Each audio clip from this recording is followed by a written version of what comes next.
Welcome to Lifted, elevating the game. Assalamu alaikum, everyone, and welcome to the pool and format reveal show presented to you by New York Union Islanders. They were gracious enough to have myself and one of the goats of defense, if not the goat of defense in many people's mind, Hasnane Gigi, alongside us. Chai with Munna, Lifted, a little bit of a collab brought to you again by New York Union Islanders. Thank you so much, Bode, for having us here, the chairman of New York Union Islanders. Bode, I'm going to leave it to you. I'm sure everyone's been waiting. Everyone's been looking forward to this. Everyone's been biting their nails, and the anxiety is at the all-time peak now. So I'm gonna leave it to you, man. You do your thing, and then we'll come back in and give you a little bit of our takes. Okay, thank you so much. Yeah, look, it's less than a week away now. It's we're in the home stretch. Obviously, a lot of work, a lot of preparations gone into this, and we're really, really excited. I guess before I jump in, just a couple of quick things. First of all, I want to thank all the players and the participants who are coming. Maybe 2, 3, 4 years ago, I think we'd all agree volleyball was at somewhat of a crossroads, which way are we going? But here we are, 30 teams. And so this would not be possible without everyone's support, all the players, participants, everyone's coming. So, realistically, the ball's in our court now. Everyone's done their part. It's up to us to put on a show now. So we're ready, we're excited, and looking forward to it. Second, Salman, also for you, you've obviously been promoting the tournament for us, so we thank you for that. All the podcasts, the interviews has been great. So we really, really appreciate it. New York's your home. We're excited to have you here as well, and looking forward to having you back on at Sports Time. Appreciate that. And then lastly, look, a lot of work, like you said, goes behind the scenes, and none of this is possible without all of our well wishers and supporters.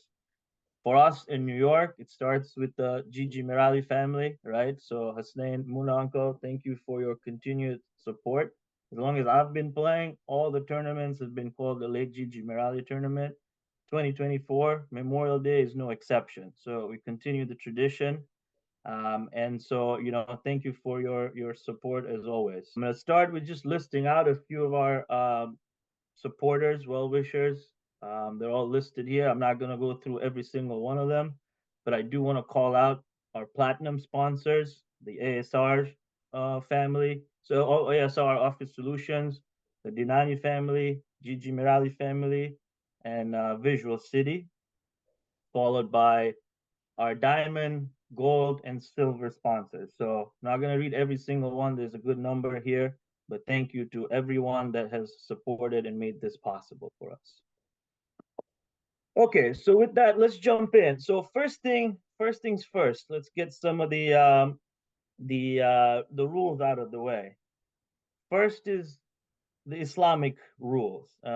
Maybe a few months ago, there was a circular that was sent out, which was really coming from the office of Aga Sistani, going around mixed gatherings and tournaments and stuff. And so, look, we have to do our part. So, what we've done this time, hopefully, it sets a precedence for future tournaments. But we've put together some guidelines around how the tournament will work. It's not something that's drastically going to change everything overnight. Obviously, our women, men are welcome to join. But what we've done is we've taken some measures. Separate entrances. So we'll have entrances that will be specific for women and men are separate. Separate seating areas as well. So, for those listening, we ask you to cooperate. We'll have signs and dedicated areas for women and men. Obviously, both can watch, both can see there, and separate food areas as well, which is, again, we usually do this anyway, but this time we'll just have it more explicit and clear for everyone to see.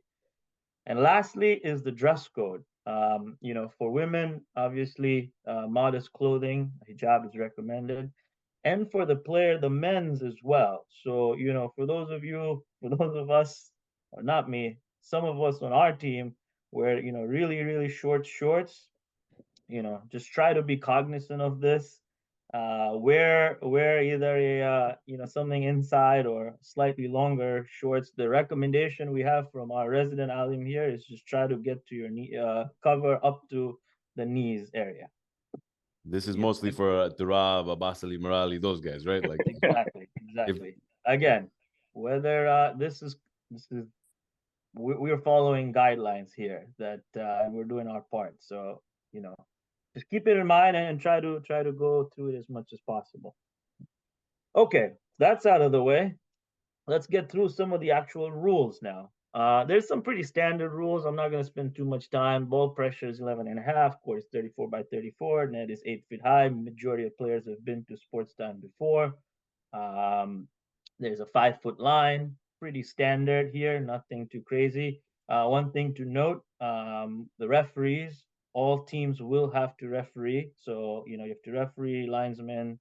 Pretty usual. I know in the Minnesota tournament they had referees provided, which I think was actually a good idea, but unfortunately it wasn't working out for us. So all teams will have to referee. Everything else is pretty standard. I talked about the 5 foot line. Again, at this point in the game, that's pretty standard, right? So you cannot jump. You can land inside the 5 foot line, but you cannot jump from within it. Um, and then that's really the main thing. Under 1 minute, the game stops, right? The clock stops. So ensuring that that last minute, ball goes out of play. Referee is supposed to stop the clock, and the game goes on. There's, I guess, the next three things that I'm going to discuss is probably worth spending a little bit more time. First one is the overtime rule. We actually introduced this in 2018 when we first had this tournament 6 years ago. It's evolved a little bit, but we're back to the roots now. So overtime rule is pretty simple. It basically means there is one extra point that needs to be played. So simple example is New York is playing Stanmore, right? New York is down 6-7, 30 seconds to go. New York has the serve. We serve, we play, rallies keeps going, 30 seconds are up, time is over. We keep playing, we keep playing. New York gets the point. 7-all. Usually we win because we have serve. In this case, the overtime rule kicks in. And the overtime rule is one more rally. That's it. So we have the serve. We serve. You get a service point. That's it. Game over. If I'm hitting the serve in the net, game over. If it goes over, rally continues. It's one golden point, basically. So pretty straightforward. I think it makes it interesting. There's a little bit of a strategy involved. The team that might be up, in this case, what I was describing, Stanmore might try to get a little bit more aggressive, right? So it adds a little element to the game. The other rule is around the active inactive players. So I think this has been pretty clear to everybody as well, but just quickly to reiterate, basically it's 10 players active at all times. I know some teams have registered more than 10. Some people have 10, 11, some teams have 14. So just make sure that you have 10 active players on the court. Let the referee know, let the other captain know. And the guys who are not in that 10 are basically deemed inactive. They cannot participate. They cannot be stand by the third line. They're basically not part of that game going on. In the in the playoffs, which is best of three, there's one substitution that you're allowed at the end of the game. So say I'm a team that has 13 players registered. I pick my top, not top 10, my 10 active, 3 are inactive. Play game one. At the end of game one, I'm like, look, I need to make a change. You're only allowed one substitution for the entire series. One player goes out, another one comes in, and game two onwards, you have to finish with the new 10 active players. So in that specific scenario, 2 players are inactive for the entire series. Okay, so one substitution is allowed for a playoff series. In the regular round robin, it's one. We'll go over the format. It's one game, so it doesn't matter. 10 active for the game. Next game, you can have a different 10. Question, Bode, just because I feel like maybe the people ask this. When a player is inactive and they wanted to come, that same player that was deemed inactive at the second game, for example, they can never come back in at any point until and if you make the semis. or Correct. So the next round? that's a great point. Yes, it's the last line here. So substitutions are one way, meaning a player, when he becomes active or goes from active to inactive, they cannot be subbed back in. That's the one substitution. It's one way.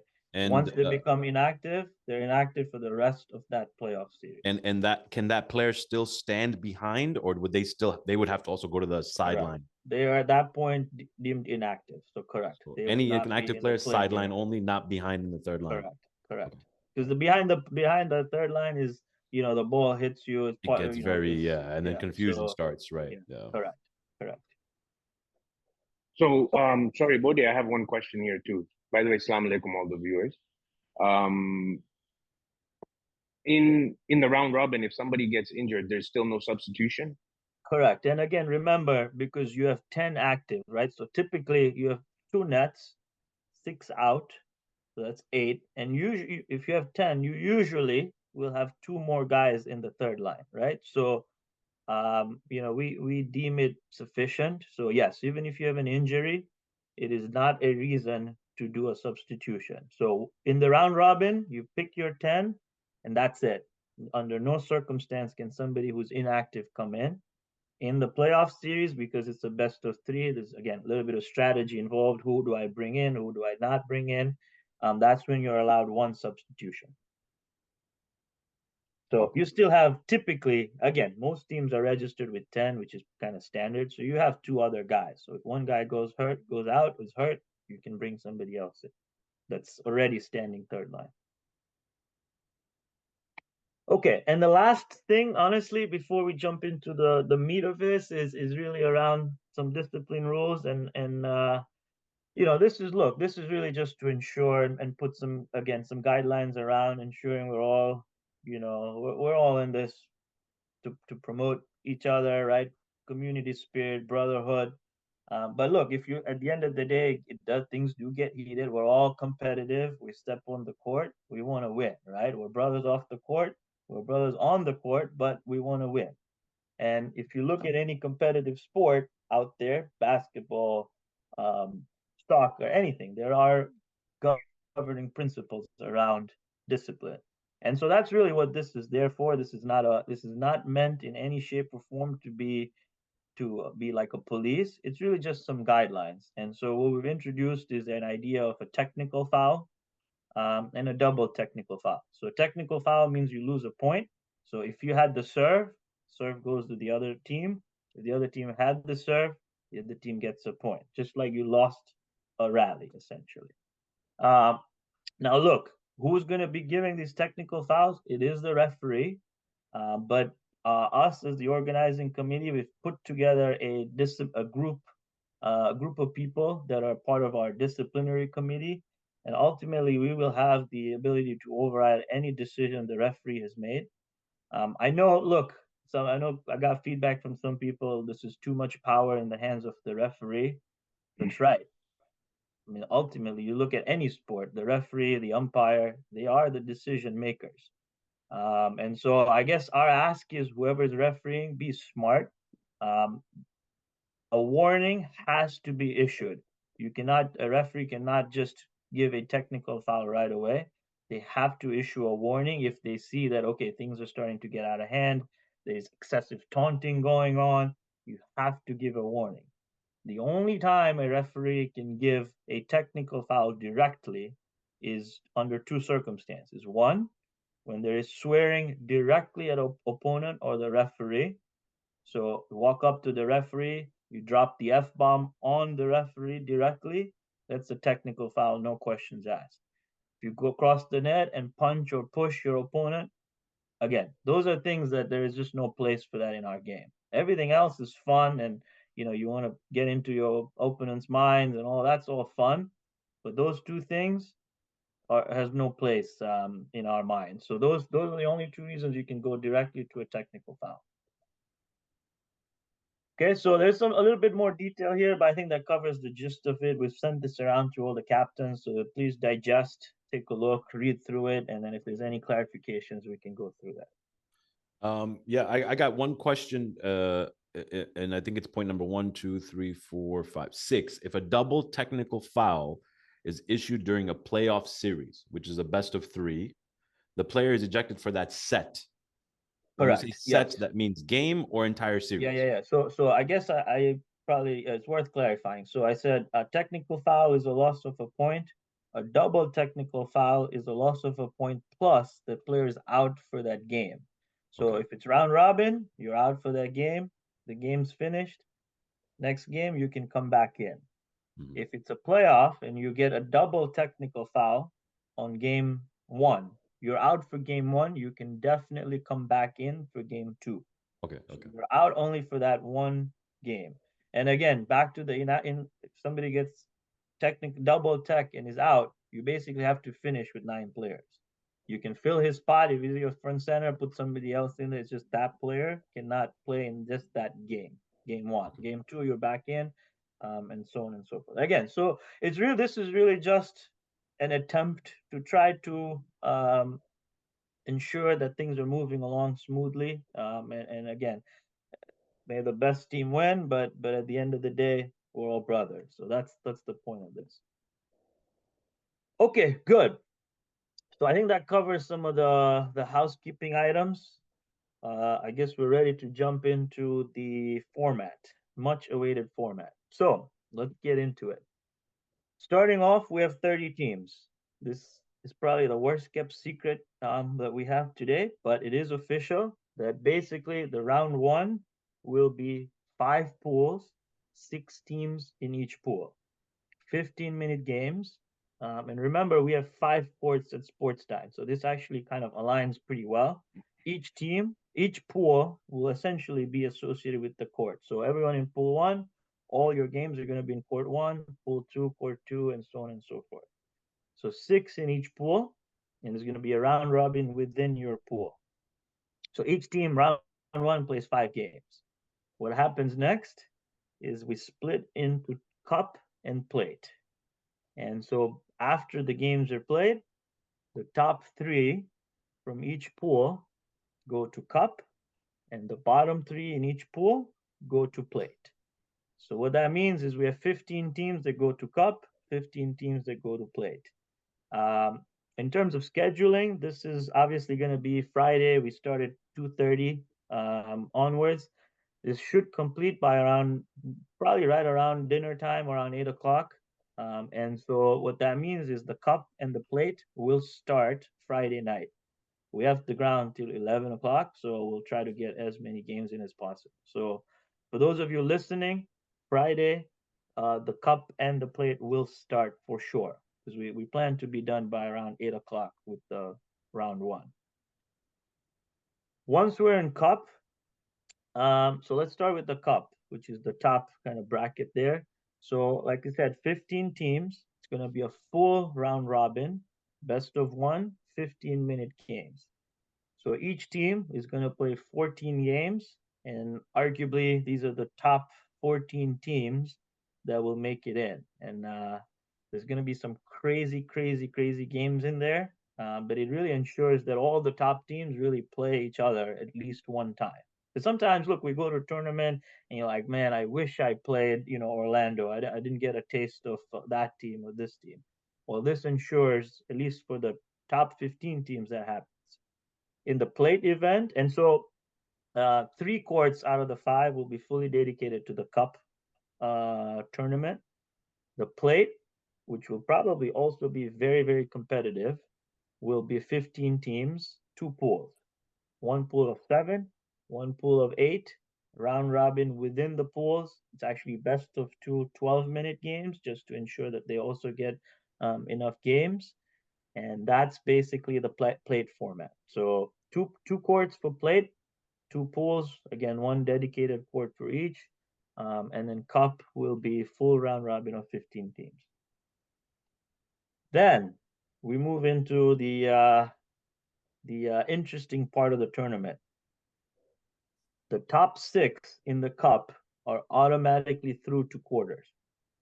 7 to 10 will play for a play-in. So 7 plays 10, 8 plays 9.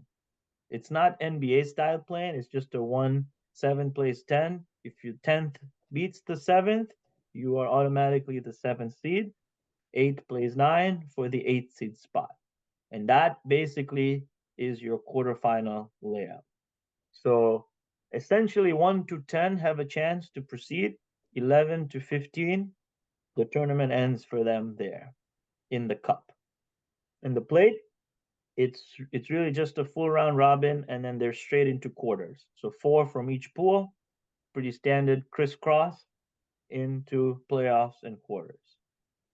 And that's for all the marbles, playoffs, quarters, semis, final, best of 3.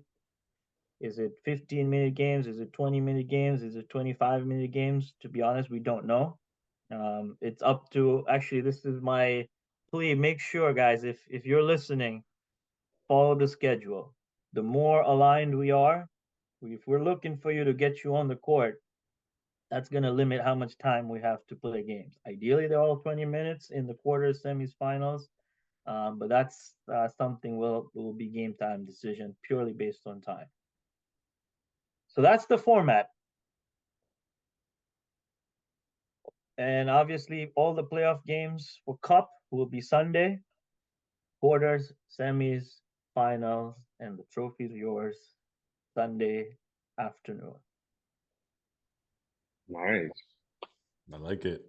Um, That play in that 7, 10, 8, 9, that's nice. That's tricky. That's like that and that is a best of one, you said?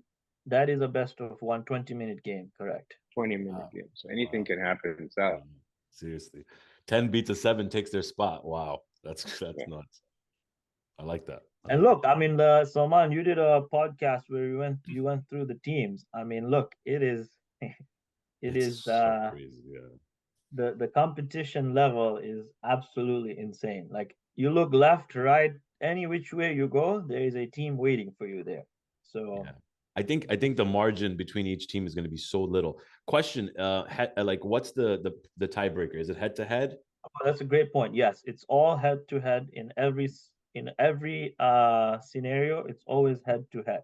Yeah, makes sense. Yeah. Head, just because sometimes if somebody gives a walkover and stuff, there's a lot at Yeah. stake. You don't want to give somebody a 15-point differential, right? Like it's Yeah. head to head.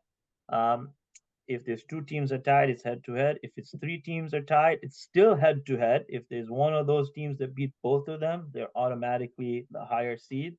But if it's kind of a Three-way tie. musical chairs as we call it, right? One beat the other beat the like kind of a round. Yeah. Then of course it's point differential across the board. That just makes round robin that much more important, which is cool. Yeah. Yeah, it's all head to head. Well, actually, same thing for the first round.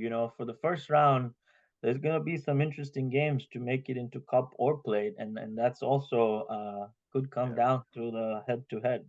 Yeah, true. Okay, so that's it, and we're I guess ready to move on to the pools then, right? Let's do it. What everybody's been waiting for, right? All right, let's do it. So remember, we got 5 pools, 6 teams each. Here we go. Round 1, pool 1. We got Allentown Challengers Green, which is their C team. We got New York Union Islanders Red, which is actually our C team. Look out for those kids; they're great. Orlando Union B, Stanmore Jaffrey's A, Toronto Jaffrey's 4.0, and Toronto Warriors. Mm. Mm. That makes Mhm. pool 1. Yeah, that's a good pool. Yep. Pool 2, Allentown Challengers White, which is their B team. Minnesota A, New York Islanders Youth. This is actually our youth team. Believe it or not, these guys started playing a few months ago. They're good experience for them. Orlando A, Arcays Edmonton. It's kind of the joint team between Arcays and Edmonton, and United Stars A. So in this pool, Wow. you got some of the heavy hitters are all together in one pool. Wow. Wow. Yeah, that's a good pool too, man. Yeah, that's a lot of good matchups there. Yeah. All right, pool 3. New York Union Islanders Black, which is one of our B teams. Orlando Union C, Ottawa, Strikers, Toronto Jaffrey's 2.0, and United Stars B. Wow. Okay. There's going to be some interesting matchups here. Orlando C against New York B. I can see it be interesting. United Stars B is obviously always in the mix. They got a great squad there, so there should be some really interesting matchups here. Yeah. Mhm. All right, Pool 4, London Lions. Uh, this is our friends from across the ocean. This New is York Bilal's A. team, right? That's Yeah. right. Yeah. That's Okay. right. All right. So London Lions, New York A, Orlando Union D, Toronto Jaffrey's OG, United Stars Youth, and Van City B. So Husney, take it easy on us. Man, that's a heavy pool, bro. That is the London That's gonna Lions, be New York Union, Islanders, and Toronto Jaffrey. Those are going to be some good games. that's gonna be bop. Last but not least, Pool 5, Allentown Challengers Black, which is the A team, New York Islanders Blue, which is our other B team, Orlando Union Known, Jaffrey's 3.0, Van City A, and Toronto North with their new rebranded logo. So those are the pools. Wow. Okay. Interesting, huh? So realistically, Bode, you have to win 3 games to pretty much qualify for the next round. And when you do that, there's no seeding. You're just going back into a That's brand right. new pool. That's right. So the goal is win 3 games and you're basically guaranteed a spot in Cup. That's pretty much how it's going to work.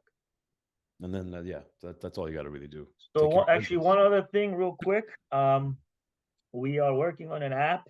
We're going to have the schedules out on Wednesday. So today is Sunday. Wednesday, the schedule for the first round will be out. Everyone will know who's playing who when. And it's all going to be, on an app, and there's a website that we'll share as we get closer. But, that is will that show like live standings too if you want to go show check? live standings, Wow, everything. awesome. It's actually the Tournify. If some of us were following the Unity games in Dubai, that's what they were using. I think it worked pretty well actually for a user as well as a player, right? So we're actually using the same software. That's awesome. Okay, I thank you, Bode. I appreciate that. Hang around a little bit because I wanna introduce Hasnane Gigi. I know he didn't get a chance to speak yet, but Hasnane, thank you so much for being here. What do you think about the pool? What do you think about the format? What do you think about the look? Any comments? Any takes? Yeah, I think the pools look really serious there. I mean, there's some really heavy duty teams that are gonna come and start pounding from day one. As for the format, I think that was pretty clear cut. I like the new rule that they brought in. Some of the new rules of of the technical foul kind of keeps in check everybody that what we're all brothers at the end of the day. Exactly. Yeah. We're all fighting for brotherhood and not the trophy. Yeah. Trophy is just there. It's just a ring or whatever it is. But at the end of the day, it's all unity. Yeah, no, I agree. Yeah. I think the format is great, Bode. I think you guys done a wonderful job. I like the fact that it's kind of gone back to the old school overtime rule where it's just one rally, man. It just makes it that much more exciting, right? Like everyone tunes into that one rally. In the minute, and I love the Orlando Union, Minnesota, they did the minute one. It's cool too, but it's also like you can lose serve, gain serve, lose serve, gain serve. It's just like it's too much plot twist in a minute. This is just you want instant gratification. There you go. You want instant satisfaction. There you go. You're gonna get a guarantee. Yeah. I also love the pools. I think the pools are look at the end of the day. It doesn't really mean much as long as you can beat the teams you're supposed to, and then you're in. And then once you're in, you start all over again. So it doesn't matter. For me, I think it's a matter of you want to win the games quickly as possible in the first round so that you're fresh, right? You don't want to be, sleeping on anybody and you get your foot off the gas a little bit. And for teams that are older, like Jaffrey's OG, they need those extra games. to kind of keep them fresh, because you just don't know, the average age is like, I last I heard was like 59. So, you want to make sure that you're at peak, but no, I think it's awesome, man. It's great stuff. And of course you do a wonderful job just putting everything together. You always do a great presentation, Bode. So thank you for that. I appreciate that. Yeah, and Hasnane mentioned the rings. The rings are back. So, we're all playing Wow. for a trophy, and the rings are here too. So That's Nice. awesome. there's That's a lot awesome. at stake. There's a lot at stake. Okay, so let's discuss some things. I'm going to start with you, Bode, because since you're the chairman, you're the guy who's running this. You've seen all the pools, the rosters. You know what's going on. Give me your top four. Like, what is your top four if you were to, think of some? You don't have to give me any matchups, but just who do you think is making it into the semis? And I mean, look, yeah, it is, like I said before, it is, you're picking hairs. You're picking hairs. What I do, while it's very tempting to list all the teams that we know, kind of, I do think there's an upset somewhere along the way. Wow. Am I gonna stick my neck out and say who it is? Maybe not in this forum, but I do in my heart know that there is an upset. And look, there usually is an upset in New York. We've seen it, right? 2018, Jaffrey's was out in the quarters. I believe the year before that, United Stars was lost in the quarters against Allentown, right? So there is history of upsets. Top four. So again, I'm not gonna stick my neck out, but I believe there is an upset in the making. So I'll go with the more popular Orlando A, United Stars A. New York makes it in. Home court, I think, makes a big difference for us. And I'm gonna go with Jaffrey's 2.0. Those are my four. I like that. Wow. All right. I'll give it to you, Hasni. The floor is all yours. You got to give me your top four. I'm hoping it's a little different so that we can have something to talk about. But what are you thinking? I'm thinking the lines of Orlando A, Stars A, New York. Now that fourth place team, I'm taking Jaffrey's out of the equation because it's going to be biased, right? So I'm going to say, yeah, Jaffrey's is going to be there, but I'm going to take that out of the equation to make it a little spicy. And that fourth place is what's giving me frenzies right now. It's like, who can that fourth place team be? Could it be a Minnesota? Could it be a North? Yes. Could it be a Warriors? Could it be a Lions? Could it be, there's many teams that are coming that are just stacked. So that fourth place team, I don't know. I'm gonna leave it at that. I really don't know. I don't know. It's not good but enough. If I had to pick, okay. I knew you were gonna say that, Bode. I knew you were gonna say that. So I'm gonna go with Warriors. That's my Cinderella team this time. Wow. Okay. Wow. Okay. I like that take. That's a cool take. I'm gonna go, yes, Stars, defending champs, right, from the last tournament. Gonna give them that. Orlando A, I think we make it. Jaffrey's 2.0, I think they're in. I think, Kizzer, Nick, that's a lot to handle. We tasted that, Bode, in Stanmore. Nick was by himself, a lot to handle. And then I think the last spot, similar to what you guys are all saying, it could be an upset, it could not be. I'm gonna say my New York guys. And for me, it was a toss-up between New York and Minnesota, because I feel like they're very similar in many ways, right? They're rebuilding teams, but Minnesota's had very much, a successful run the last few tournaments, a good semifinal showing last time, a finals in Orlando. New York has been up and coming. They had a good semifinal showing last tournament. But for me, it's the home edge, right? I think New York at home in that court, it's just tough to beat, man. So for me, I'm going to say New York makes it in the top four. So I know it's very much similar to Bode's. It's exactly the same, I think. But it's not to say that Minnesota can't make it. It's not to say a team like the Warriors can't make it. And for me, to be honest, I don't know, I'm gonna start this and I'm gonna ask you guys the same. I know that Hasni already said that, the Warriors, he feels like, is his Cinderella team or making me a team that can make a dark horse type run. For me, the dark horse, I think this tournament is London Lions.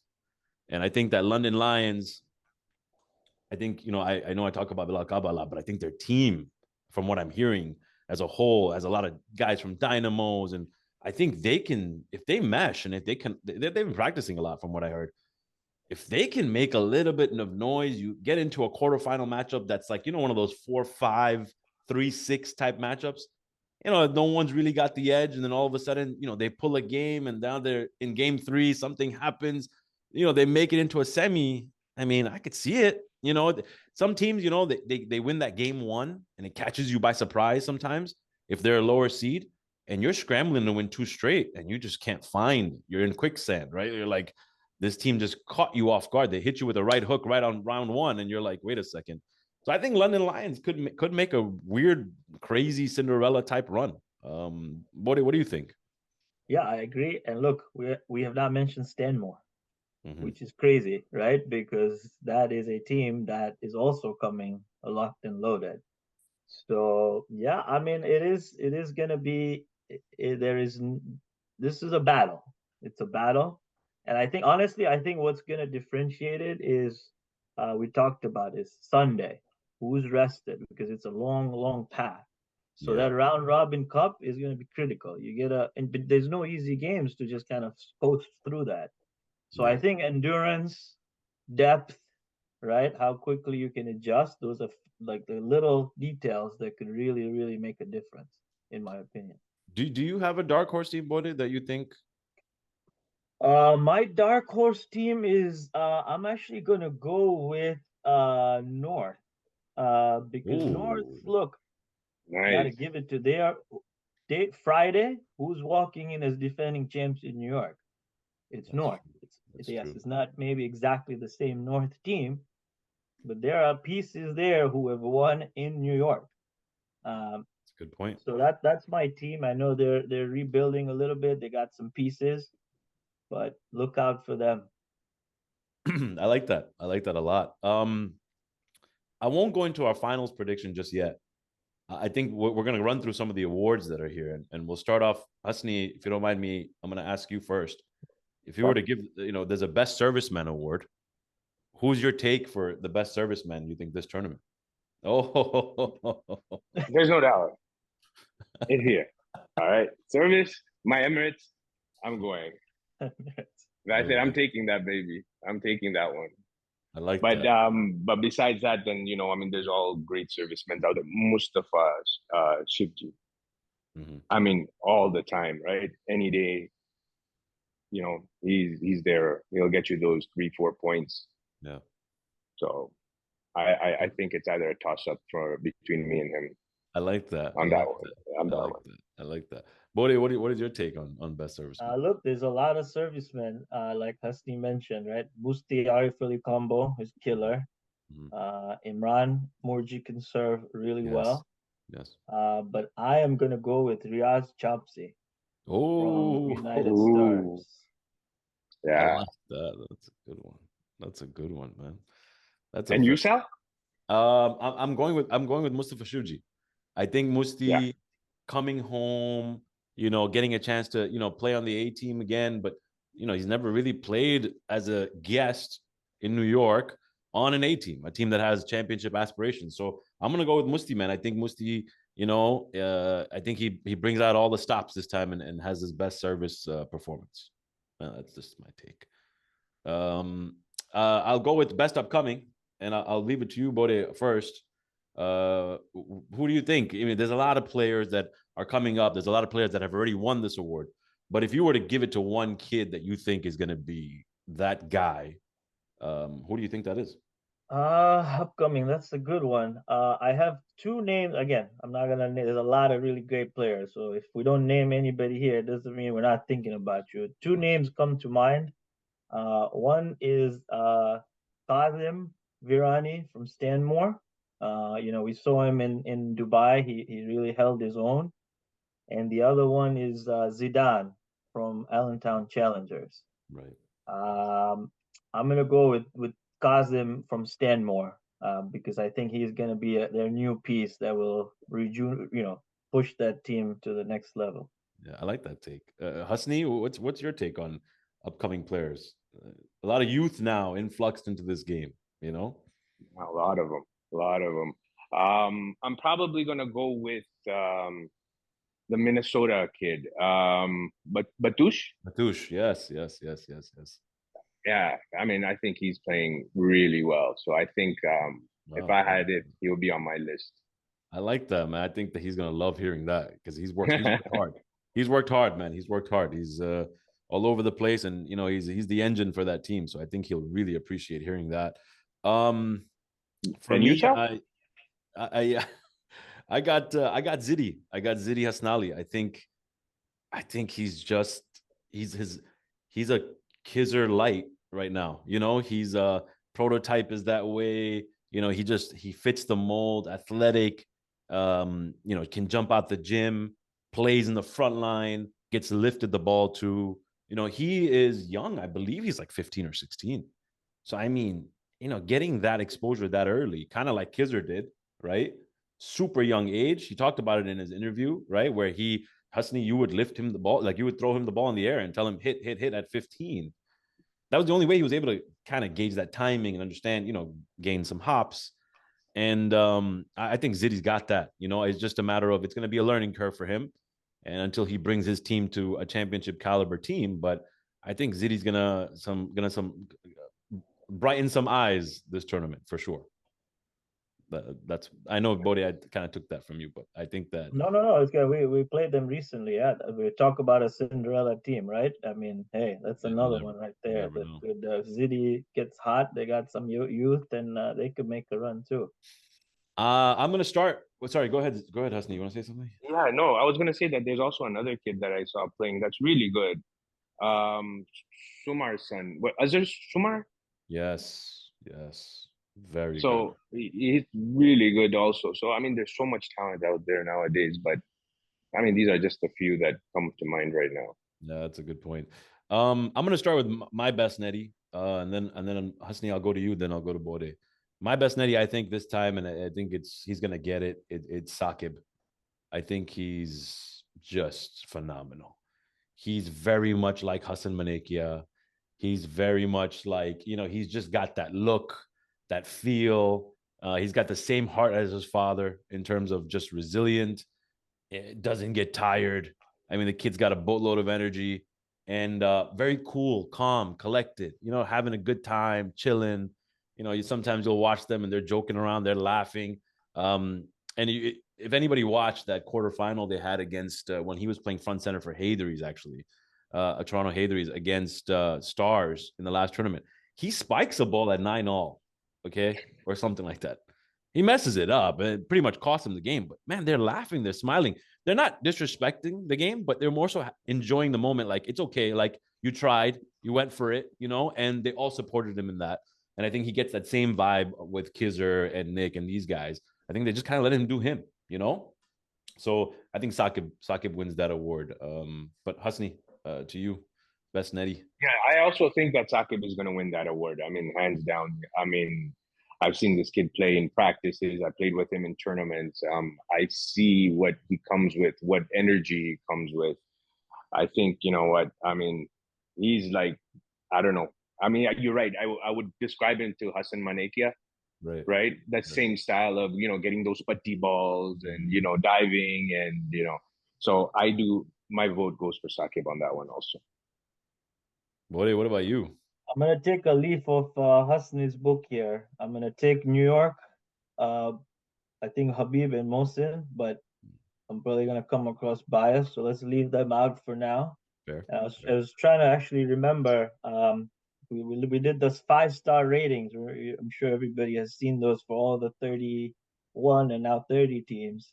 Trying to remember who we had up there, but my best netty is Safe Karmali. Safe is another one. You know, we don't talk about him Wow. enough. He's coming back to New York, like you, Salman. He's familiar with sports time, and he probably has a lot to prove too, right? So I think this is Safe's year. Wow. Yeah, it's a great take. I think, yeah, you're right. He's kind of towards the tailor end of his career. So you're right. He's at the tailor end. I don't know. He's 30. So Netties are done pretty early, man. So he's almost 30 now, but he knows like this is it for him. Like he has to showcase that little bit left in the tank, you know. He's got to showcase that. So I like that take, man. I think he's gonna love hearing that. I am gonna go to plate MVP first, before we get into anything else. If you were to choose a plate MVP right now, Bode, who do you think is the plate MVP? Who do you think wins the plate cup? I mean, sorry, the plate trophy. Man, this plate event is going to be extremely interesting. I am gonna go with New York C. Our C team's coming in real strong. Yeah. And there's and my MVP, I know we talked about Azhar Sumar. He's contender for upcoming, but I'm gonna go with Irfan Karmali. Okay. Not the United Stars Irfan Karmali, but Irfan Karmali, who's playing for New York. They live in Noah Jersey. Kamali's son. Noah Karmali's son. He's a great soccer player. He's athletic. We'll see him on the court. He can jump and hit. So I along like with that. Irfan. That's a cool take. Hasni, what about you? Give me a runner. Plate winner and an MVP for them. I'm probably going with also New York C on that one, and like the way I said, I think that kid is amazing, Azhar Sumar. Yeah. So my vote is with him on that one. Yeah, I like that. Azhar's an amazing player, man. He's really good. Lights out. I would for me it's Van City B. I think they win it. For me, it's a lot of like teams that stick together, kind of figure it out eventually. I think they've been together for like four tournaments straight. So I think they're gonna figure it out. They kind of still have the core pieces. And my MVP would be Ali Hirji. Ali Hirji actually recently came to Orlando and played. And he's an old school guy. Like he's not a young kid. I mean, he's almost like 30 maybe, but he's played with stars. I think he won a trophy with stars once as a netty.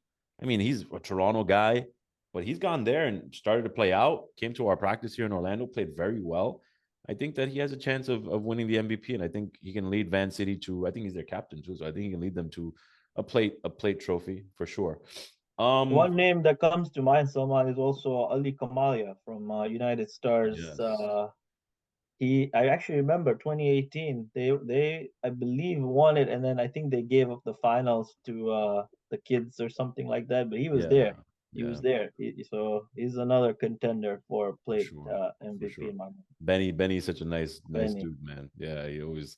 I love when he just gets his shine. You know, he's a good guy, but loves the game. His father, I believe, served for Jaffrey's for so many. Marhum Zamin Karmalia, yes, his dad did serve for. What can you say about Benny, right? Like seriously, yeah. Like I mean, the guy is like, he's too cool. Like I mean, he doesn't get the credit he deserves, but I mean, what a player. I mean, loves the game, passion for the game, same as his dad. Exactly. Yeah, agreed. I'm gonna go with a winner. I mean, we're not doing winner, but MVP winner for the cup. I'm gonna start, and then Husni, I'll go to you. Then Bode, you can have the last call here. But I think for me, the MVP this time, and to be honest, it's funny because I don't think he's won MVP since the first championship he's won. I'm gonna go with Imran Juraj. I think Imran Juraj is, after the last tournament, he's got a little bit of a chip on his shoulder. He went to Dubai, unfortunately got injured, and couldn't really play. But when he was not injured the first 2 days, I mean, he was playing lights out. So I really think Imran Juraj turns a corner here. I think he does really well, and I think he wins the MVP. And I think for him, it's like almost like he's got kind of like something to prove. A lot of Kizzer talk, a lot of KJ talk. So he's kind of like, hey man, I'm still around, brother. So I think he comes out guns hot, and I think he wins the MVP. Hasnane, what do you think? Yeah, I mean, Imran is one of the faces of volleyball, right? I mean, he's really good. I mean, what can you say about him? But I would personally go with Kizzer. I mean, always a safe bet for an MVP. I think he's won like 50 already, but who's counting? But I mean, that kid is just a beast. I mean, so I'll go with Kizzer on that one. I like that. Bode, what about you? Oh wow, this is crazy. I'm gonna go with Usman Limbada. Oh, Tried and trusted. Again, I keep going back to my history lesson here, but again, he was the guy. He's probably only got better since he last won in New York. And he has arguably a better team around him, and they won last. So to me, it's the Turab Limbada combo, but I'm going with Limbada as my MVP. I like that take. I think if there's anybody who last showcase is unstoppable in sport time, it's Usman Labada. So I think he kind of knows that court by heart, right? Bode, I'm gonna start with you. Give me your finals prediction. The two teams. I don't want to know the winner. You know, that's a tough call always.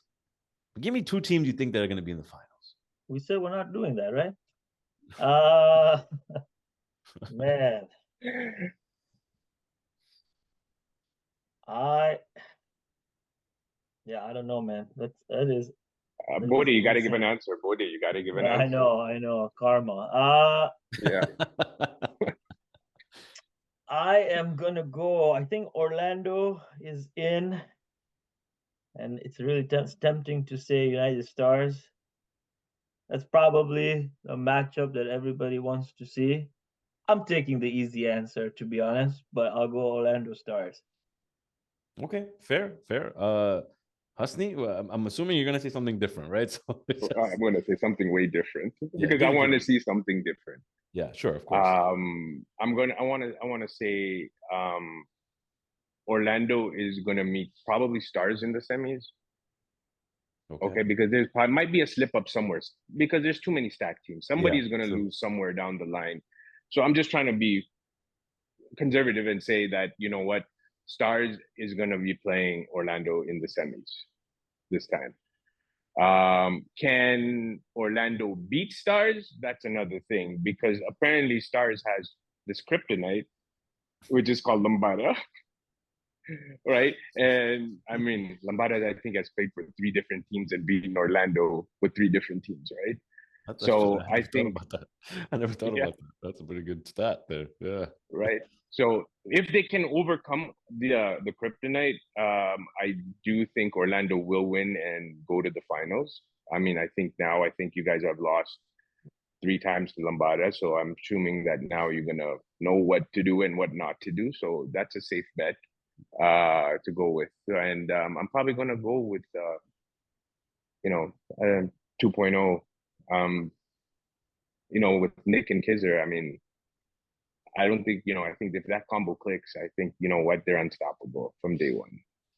I think 2.0 versus Stars would be a phenomenal final. Like that would be so much Is fun. that a final or a semifinal? Yeah, any which way. Like, look at the semis, man, right? Like, it's gonna be amazing to watch. Yeah, for me, I'm gonna cop out. I'm gonna go Orlando Stars. I just think that it's for me, it's like the two most complete teams, I think, are them. And so it's just easier to go that way. I'm not saying there won't be an upset. I'm not saying, 2.0 or New York, obviously, or Minnesota or any of these OGs can come in and do something. I'm not saying that. I'm just saying that if you're going to go with what's consistent, what's complete, you're going to say those two teams are probably the most complete right now. And because you haven't seen 2.0 in a while, you haven't seen some of the other teams in a while, you're not gonna know really until the day of. So we're all kind of shooting, darts in a dark room, but I think that's what. But to Hasni's point, Salman, I guess this is where that standings becomes important because you slip up one little bit, and you're facing each other in the semis. I mean, it's the difference is extremely, the margin for error is extremely low. Very low. And remember, Bode, remember that it's also a 3-day tournament, right? Right. I mean, to play consistent for 3 days, it's it's really, really tough. So yeah, do I assume that, some teams are going to lose along the way? For sure. And I think that's the difference, right? If you look at it across the board for this tournament to probably any others that we have played recently, that's the difference. In the other ones, you can kind of coast through day one, kind of coast through day two, hey, day 3 is when I'm bringing my game. Here, it's actually slightly because you cannot do that. You cannot just coast, because if you do that, you're setting yourself up. And yes, obviously you got to beat everybody to win the whole thing. Makes perfect sense, but it also makes sense to try to get the best matchup possible. So Yeah. you can't just coast through. They starts Friday night. You That's the cannot thing. coast. You can't even wait till day 2. You day 1, brother. Friday night, you're gonna get tested. And the funny thing is, usually Friday is known to be notoriously a day of, 3 games. You're taking a rest. You just kind of come see everybody, see the court, feel it out.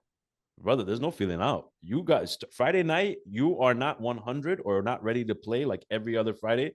In previous tournaments, if you think it's going to be that, you might slip up a game on a Friday And night. that game's And gonna then cost you, and you'll see it on Sunday. exactly. And then Saturday, you're sitting there like, wait a second, we lost to London Lions last night because we weren't ready. They were ready. And now you're catching up. You're playing catch up. And the moment you play catch up, you start losing games. And then on top of that, styles make fights. You don't mind being a second seed, a third seed, a fourth seed. I don't think anybody really cares. You only care about who you're playing. So if it's 4-5 and your fifth is a team that you're notoriously known to lose against, you're not gonna want that matchup at all. So it's you're right. Anything can happen. Big time teams, top teams can lose in the quarterfinals. It's very possible. It would, I think, for me, if you really look at the crux of it, 4-5 is going to be like a semifinal matchup in any other tournament. Even 3-6, I think, is good. Basically, Even 3-6. Yeah, it could be a quarterfinal, a semifinal matchup in any other tournament will be the quarterfinal matchup here. So it's not like you're waking up at 9 on Sunday or 8 on Sunday thinking, oh yeah, easy quarters. We're playing a B team, bro. You're playing an A team, and you're probably playing a championship caliber team. So scary to think that you wake up and you could be the first seed, but you're playing Hasnane Gigi the next morning. Like you can't sleep at night. Like like I remember, like that gives me nightmares. Finding out we're playing Jaffrey's the next morning, like damn, bro. Like so that's the fun of it, man. That's the fun of it. But yeah, man, I think Don't slip up, sir. Don't slip up yeah, on that yeah, Friday night, cannot because you can't slip up because you don't know who you're gonna face on that Friday. That first match could be Orlando Jaffrey's, that first matchup. seriously. And we're just going, or you could be a Stars and a 2.0 right off the top of the bat, right on that Friday. And that might, like how Bode said, will cost you on that Sunday. Is the schedule predetermined, Body? So like you just plug it in? Kind of. Okay, cool. Because I just want to don't be surprised. We're sitting there at 6 p.m. on a Friday, and you're like, wait, your first game is Jaffrey's, second game is Stars, third game is New York. You're like, duh, bro, I want to get out of here. Yeah, I mean, yeah, it's that is very very likely scenario. Yes, that could happen. So yeah, it's for the most part predetermined. For the most part.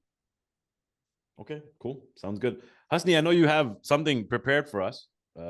Yes. I'm gonna let you have the mic. It's your show now. Go for it. All right. I mean, Sal, you know what? You've been doing such a great job when it comes to Lifted. And, I've been hearing so many great things. I watched the show. I'm a fan of yours.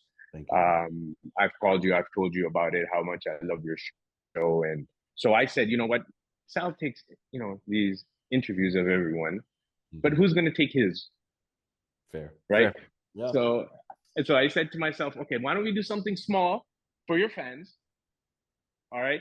And hopefully when next time you're in Toronto, make sure you come down to the studio and we'll definitely do the real thing. But this is something, for your fans. Thank you. Yeah, I appreciate you for kind words. I always watch Chai with Muna. You know that we talk about it all the time. And for the 3 fans that are going to be watching the rest of this video, thank you guys for watching. No, I'm also super excited to watch the output of this. So thank you guys.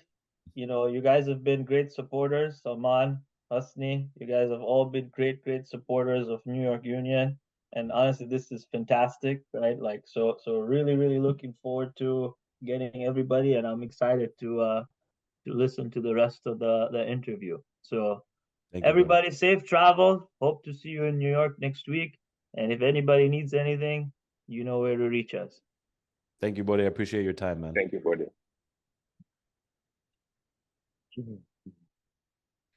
Okay, There you so go. me and you, It's me and me you, and you, baby. buddy. Me Let's and go. you. That's it. Let's do this. It's like So let's do this. 2015 and 16 again. That's Me and it. you. Let's go. So let's do this. Chai with Muna style. So I'm gonna start.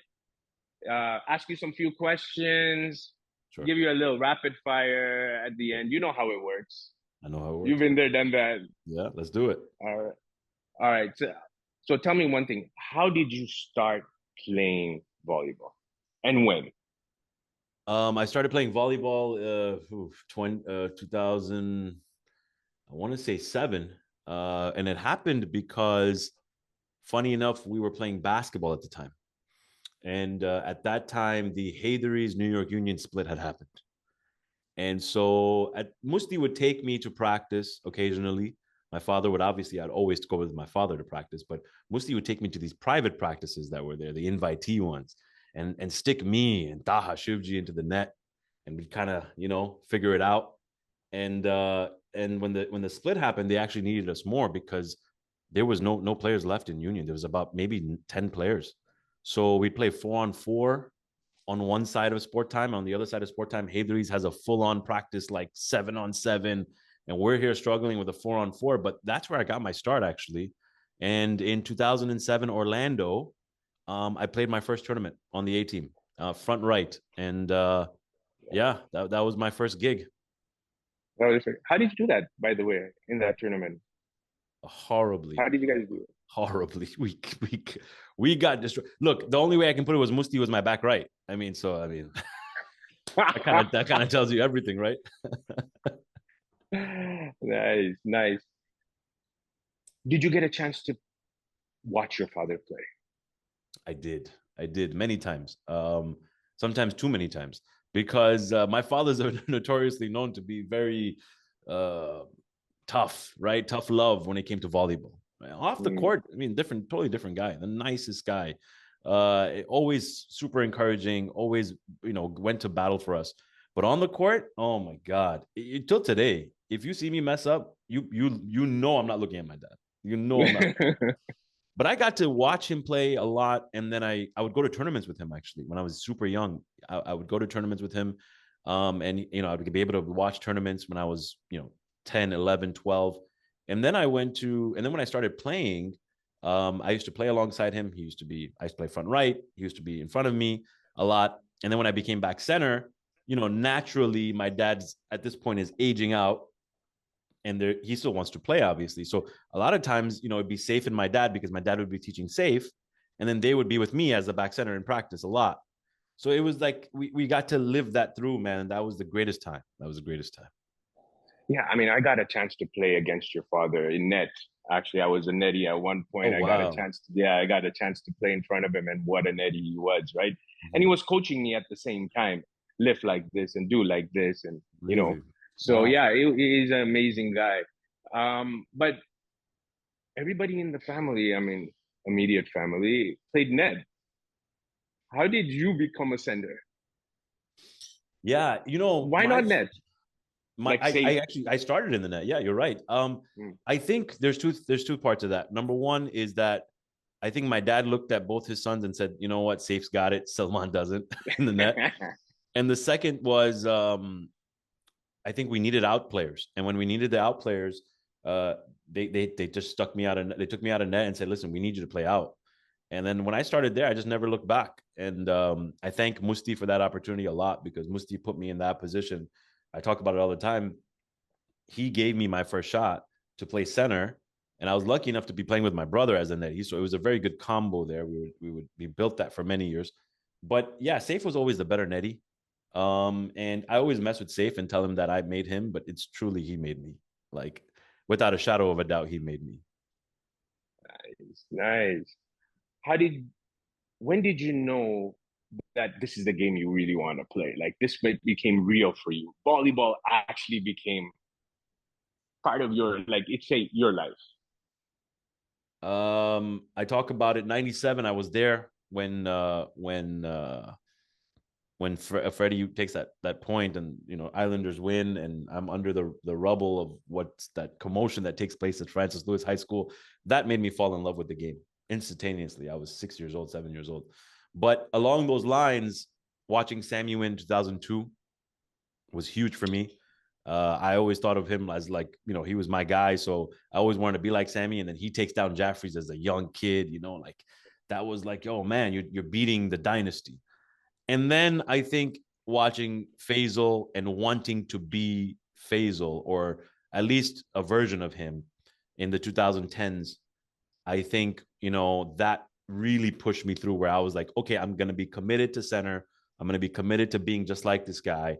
And I'm going to go up against the GOATs, of volleyball, Jaffries and the Stars. And, I got to play all these teams time and time again. CD, Tagaro, Reblo. I got to play all these guys. I was lucky enough. Kasu with Calgary and Nundo and all these guys.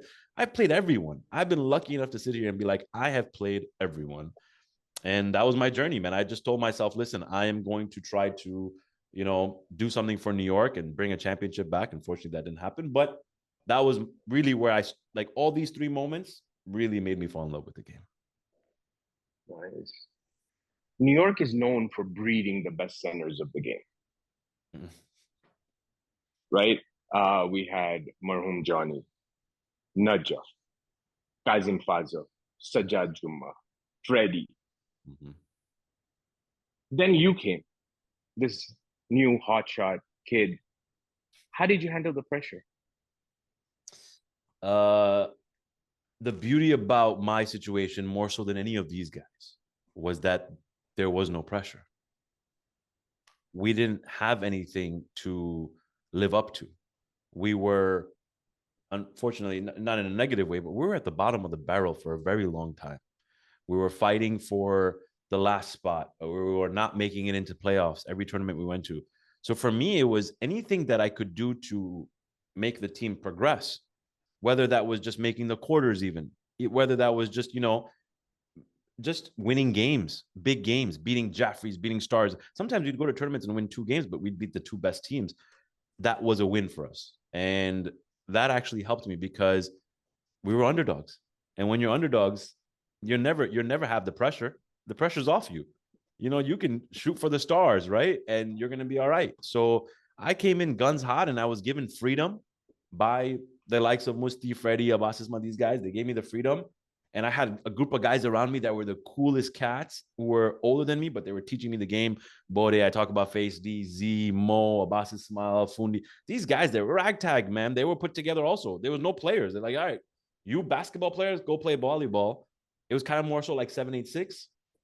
No pressure. And when you have no pressure, you can play the best volleyball of your life. Well said. Well said. Fast forwarding to today, you moved to Orlando. Yeah. How was the fit? I think the fit now is great. I think it's getting, it took a while for me to understand my role. I think for the team to understand what my capabilities are. But I think now we finally found it. My first tournament, obviously, I didn't play much. My second tournament, I was able to play throughout, and it was in the finals. And it was a sour taste because we lost, but nonetheless, at least I was appreciative of the opportunity to be there. And now I think we've taken this last year and since October at least, and we've learned how to fit each other's games. And you have to understand, like, that front line, they're back of their mind, right? They know each other. Freddie, Aliaskar, they know each other very well, right? They grew up in the system together. I'm the guy who's coming from the outside. So they've been extremely graceful in letting me come in and kind of work my way in. And I think I found a footing, right? Like, I had to watch, and I told you this, I had to watch videos of you, Jabir Alidina, Gomel Kaki, Imran Murji, any Bode, any back left, back right defensive, mastermind I could find videos of. I was watching because I was like, I need to learn how to play defense. And in New York, I never really put that first. I put offense first. And here, that had to be my priority. And that's what it's been. Nice. Now, coming back to New York, sports time, first tournament back. Now the pressure starts to build, right? Now it is that you're playing for that team that everybody says is going to reach the finals or is going to win. Mm-hmm. What's your mental state? What is it saying? How are you feeling? Tell me. I feel very confident in my capabilities there. especially, right? If it was any other place, I maybe wouldn't be as confident, but because Sport Time is home for me, I played there for 15 years. I kind of know the ins and outs. I can, like, the back of my mind. So I'm very confident in my capabilities. I'm very confident in the team's capabilities. I think we're rolling on all cylinders. Our team is coming together very nicely. But I'm gonna be a realist, right? Like, there's 7 other teams or 10 other teams that are the same way, right? They're very confident. They're underdogs. They have no pressure. We have more of the pressure. We're coming off a loss. You know, we have probably, arguably, on paper, one of the best teams ever. And so when you look at position wise, right? So if you look at this, you got to win. And for me, it's, I talk about it all the time. It's finishing the story. I never thought I'd get the opportunity to finish the story. I think if I'm able to be there in the finals playing, if I'm given that opportunity, I'm going to make the most of it, and I'm going to try to finish my story. I think that's the biggest thing. I want to finish my story, and I want to win in New York. Because if you ask me, growing up, and I'm sure, Hasnane, you did the same, you imagine at night sometimes, like, what is my first trophy going to be like? What is my last trophy going to be like? How will that scene take place? And in all of those, like, imaginary thoughts, there was only one gym that it was in, and it was Sport Time. So I see myself being a winner in Sport Time, and I think that would be the perfect end. And hey, I'm not saying that my career will be over, but I would contemplate it at that point to be like, hey, it's a perfect ending, man. Perfect ending. It's like bottom of the ninth. Yeah. Full count. Yes. Last pitch. Mm-hmm. Game is on the line. A little bit of emotions, Sal? Yeah, definitely. Definitely. I mean, that would be... if you give me that opportunity today in Sport Time, I want the ball in my hand. That's what I will tell you. And I talked about it in my podcast. I have respect for all the players and teams that are coming. But in Sport Time, man, I always felt like I could get to the finals or at least win. And we did multiple times there. And I think that belief will be the edge sometimes in this tournament, because there are teams that come in there and they don't perform well, or they're a little bit, lost in that the mecca and the aura and the atmosphere. And, you have to be a certain type of player to win in New York or feel that pressure. I love every minute of it. So give it to me, because I'll take it, the bulls by the horn. And I want that chance again. Sometimes when you don't have the chance anymore, you start realizing, damn, I missed that taste, man. Give me that chance again, right? Give me that chance one more time. Nice. So we're gonna go into the rapid fire. Awesome. We're gonna make it. I should told you we're gonna make the question short. I'm gonna have you on, for a full episode. We'll do a full one. Yes, yeah, for sure. Definitely. Rapid fire. Whatever comes to your mind, let me know. Who was your mentor? That's the guy I want to be like. That's the guy who I want to play like. Who was the mentor? The mentor was many, but Freddie, Razamanji, my dad, Koster uncle, Najaf. There's so many, Mikey. So many people were mentors to me, and I'm gonna probably miss some people, but they helped me throughout. But I would say my biggest coach, mentor was Najaf. When he came back from Haydaris, I really would have many conversations with him about what to do here, what to do there. And he really taught me the game in a mental way. But who did I want to be like? Sammy, any day of the week. Sorry. Yeah, any day of the week. The swagger was just, I wanted to be just like him.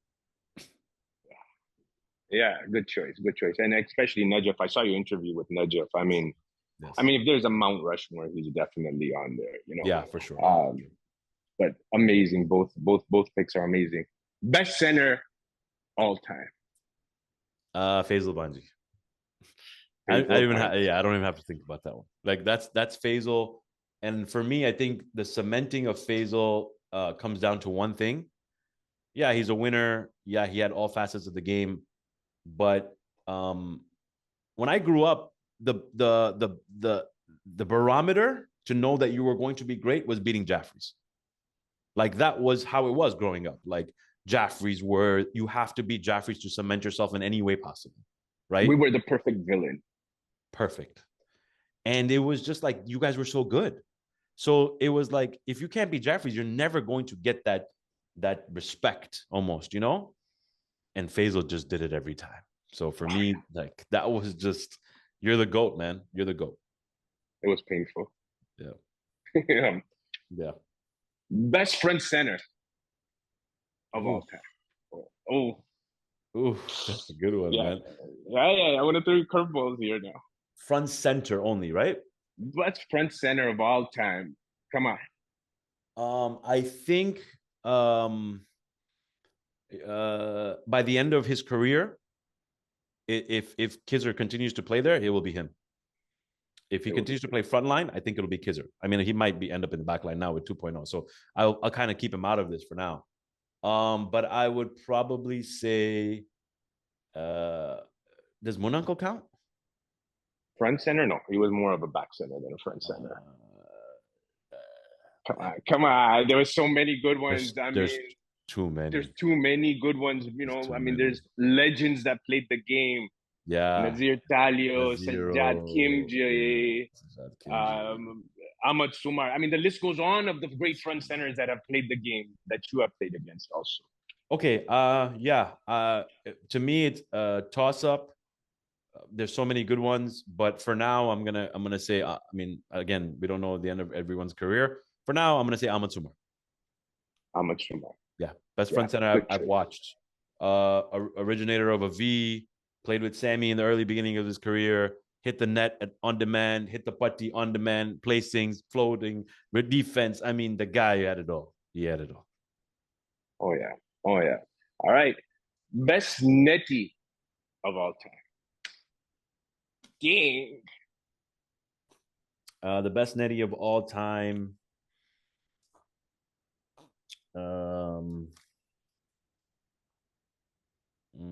I would say Adil Molidina. I think Adil Molidina was, to play alone in this era is very difficult. And to be lifting to multiple people in this era perfectly is very difficult. So I got to give it to him. And he's played with so many good centers. Shanu and Faisal and you guys. And it's just like, the guy is the cream of the crop, man. Cream of the crop. Adil, you can't go wrong with Adil, man. You can't. He's Mr. Dependable.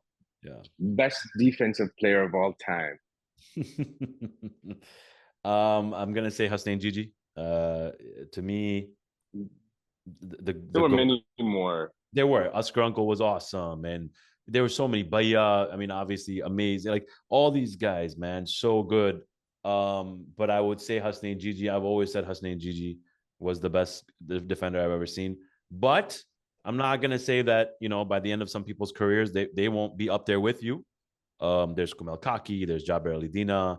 There's a lot of guys coming up still. So, but as of right now, yeah, Hasnane Gigi, man, and to be and a close second, if he continues to win, will be Jaber. Good choice, and thank you, by the way, for that kind words. Best tournament you have ever played, best memory, best game, or best shot, whichever one. Give me one. 2019 Faisal Banji Memorial Tournament. A point away from beating Stars in the third game. That was the best time I've had playing volleyball, probably. That was the closest we've ever come. And that was the most fun team I was a part of. That team right there. I mean, if you watch that game, you watch those rallies, I mean, you watch that entire tournament.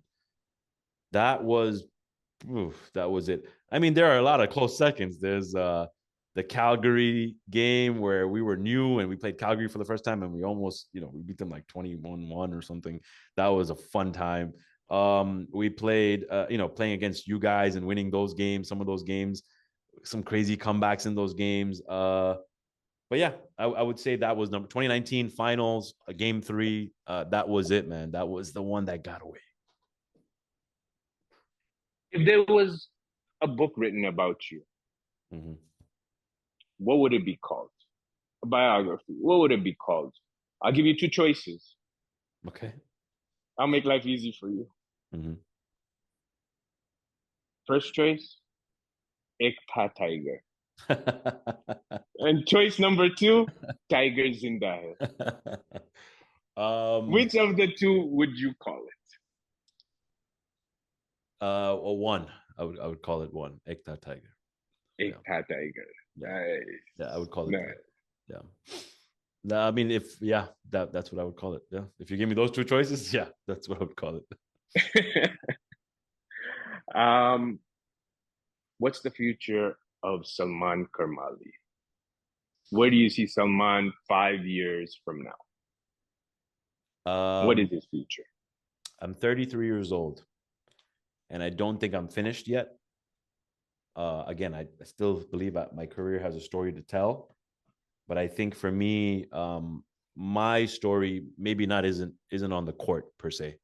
If it doesn't happen, that I don't get an opportunity to play again for a championship or whatever, that's okay. I think I've come to terms with that. I think for me, it's more so what I can do off the court with Lifted, with the kids, the growing the game aspect of it, what you and I are kind of doing, right, to grow the game. I feel like that part of my career may actually be more important than the first tail end of the first part of my career. And so I kind of look forward to that. But am I still going to play? Yeah. Am I still going to be a part of all this? Yeah. And am I going to try to still win? Of course. Do I still think I have it in me? Definitely. So I'm not saying you won't see me around, like in a final or somewhere down the line, but if tomorrow, my calling is to mentor, to coach, to bring up youth or whatever, yeah, I'm in for all of that. As long as I'm a part of the game and I can bring some sort of, positivity and a vibe and love and a passion, I'm for it. I'm 100% for it. Yeah, so man, a lot of kids look up to you. You're a mentor to them. A lot of kids have come up to me and told me great things about you. It's amazing what you're doing, your podcast, how you are on the court, off the court. I mean, definitely people love you. We love you. Yeah, thank you. Yes. Good jobs, man. That was my final question. You're done until I see you in the studios in Toronto. Yeah, we'll go more in depth. There's so much more on the table to talk about. Yeah. Too much. But I try to be as candid as possible. And by the way, guys, I didn't know about the questions. I didn't know about anything.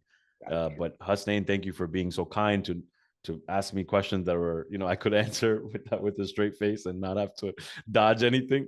So you put me in a great position. You're a great interviewer. But thank you. I appreciate you even taking the time out to do this. You didn't have to, but I thank you for that. And yeah, man, I'm excited. I'm excited to see you finally back on the court. And I'm excited. We're just a couple of days away, man. A couple of days away. I'm going to see you on that court, man. And you're going to hear that boom. Oh, all the way from the fifth court to the first court. Then you're at sports time. 100%. Then it's game on. 100%. Thank you so much, man. Again, kudos to what you guys are doing with Chai with Munna. Always watch all your shows. So, I've always continued to support. Thank you for your support to Lifted. And thank you to Bode and the organizers for allowing me and Hasnane to do this. And Hasnane, for you taking the time out today. I appreciate you, man. Thank you, buddy. Anytime. Good night, everybody. I love you all. We'll see you in a couple of days. Anything you want to say, Hasnane, to say goodbye? Que manacho, kasaka, the normal. Yeah. Should have done that in the beginning, right? Assalamu alaikum, yali madad, namaste, sasyakal, adab, ke manacho, kasaka, kero alaikum, cho. And thank you for watching, our collab podcast. Thank you to New York. Inshallah, we'll see you all there soon. Safe travels. And do whatever you want to do, but don't bother your mata and your pita and your bharat mata. And that's it, buddy. Thank you, guys. See you guys soon.